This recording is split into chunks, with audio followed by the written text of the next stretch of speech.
Hey, you're watching The Press Row. I'm Jenny here with Barry. We've talked courts of law. We've talked NBA courts. Let's talk some college basketball because obviously a big game in the state on Wednesday night. That was Bedlam. We saw Oklahoma State hang tough with OU for half plus, Barry, but then OU's firepower kind of takes over. Let's start with OSU. You wrote earlier in the week about Travis Ford and his job situation. We've talked about it a variety of times, but had a good game plan, I thought, against the Sooners, but just doesn't have the horses to make it happen. Are his days numbered in Stillwater? Well, I mean, I just don't see how they won't make a change. I mean, I think financially it doesn't make a lot of sense.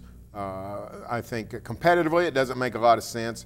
But just from a university morale, there's nobody going to the games. And when you got a 13,000 seat arena, 13,681 or 611, I can't remember. Yeah.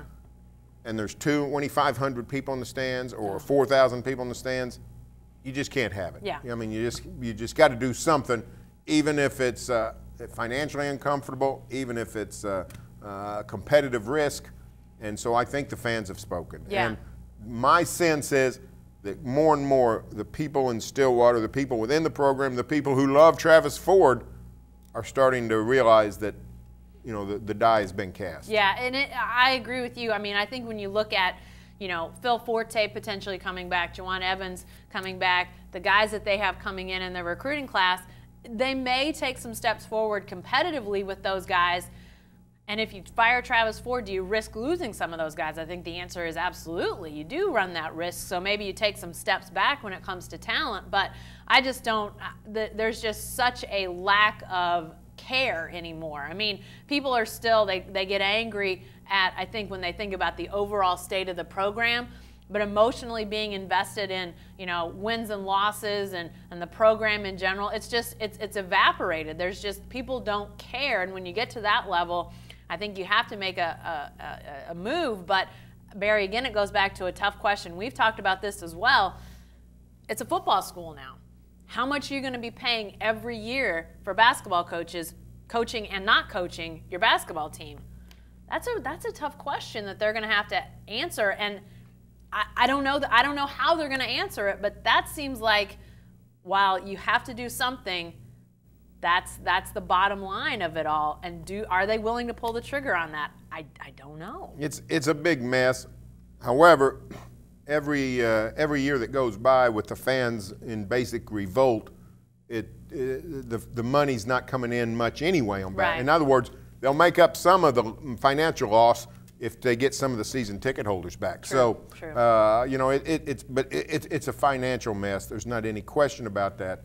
You hate it for OSU, you hate it for Travis Ford, who I personally like, I personally support. I think he's actually done a good job. I don't think the program's in shambles. They've had a disappointing year. They've had a star-crossed year with all the guys injured. I mean, they were missing Jeffrey Carroll last night. Right. Forget Forte and Evans. They didn't even bring Carroll to Norman. He was sick. So right. It's been an unlucky year, but it's just, you know, the fans have spoken. And there's nobody going to the games, and you can live with that. You know, most sports, you can't live with it in men's basketball. Well, and you know, you talked about the mess that it's become, and I know a lot of people, because we hear from them, both you and I do, OSU people that would say, this is a mess created by Mike Holder, it's a mess created by Travis Ford, and it's on them to get out of it. You know, obviously the long-term deal that Holder gave him, you talk about, you know, not having enough players. People want to talk about Ford's recruiting big men. I think you might have blogged about that. You know, his inability to get big men that stick, that's been a problem. To get players that stick just in general, I think that's been an issue. Not having Oklahomans on the roster. They get Stevie Clark. He obviously doesn't work out. A big bust there. So there's a lot of issues when you talk about the mess that it is. But it's going to be up to Mike Holder, I think, to take the brunt of this, and it's going to be painful financially. But, yeah, I think it's a move they have to make, and surely those wheels are turning behind the scenes. It's just a matter of timing. Okay, let's talk about Oklahoma for a second too, Barry, because a week ago, things looked pretty bad for the Sooners. Now they've got that win at West Virginia behind them, which was a huge one. They win Bedlam easily once they get going. Ryan Spangler has suddenly reemerged. How do you feel right now about the Sooners?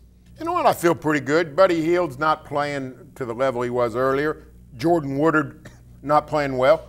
Isaiah Cousins didn't play well last night. However, the truth of the matter is, everybody in college basketball struggles. Yeah. This is not, there's not any 72 UCLA Bruins going to be in the March Madness field. We saw the #1 team go down last night. Villanova loses at Xavier. Right. So everybody's going down. It's a parity-filled year. Sooners are about as good as anybody. Got about as good a chance as anybody to go deep, but they could also lose early if you don't play well. So I feel pretty good. The things we liked about OU basketball early, before the season, and when they were riding high. Great guard play, great seniors leadership, lots of veterans, a good coach. You got to like those things when you go into March. Yeah. So. I like OU's chances about as well as I ever did. Yeah, I think that West Virginia win to me was a huge moment for this program because here's a team in West Virginia that is going to force the issue.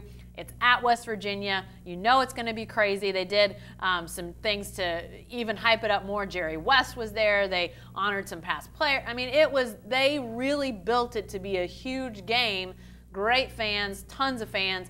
Oklahoma goes in there, frankly doesn't shoot it all that great, but they still win handily. They got out to a good start. Their defense came back. I think that was one of the things that, when they were playing Great Barrier, I think got a little bit overshadowed was they were a pretty good defensive team. But then their shooting starts to suffer, and their defense really slacks off. They're not getting rebounds. I mean, we saw them get killed on the offensive boards. So I think some of that's back. But you mentioned Buddy Hield. I'm kind of curious where he stands in the National Player of the Year race. It was his to lose not too long ago.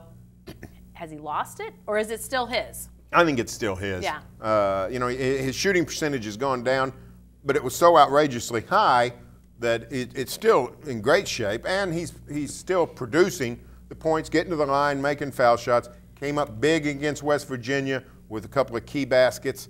I think it's still, the Player of the Year is still Buddy Hield. And frankly, part of that is because no one's really emerged.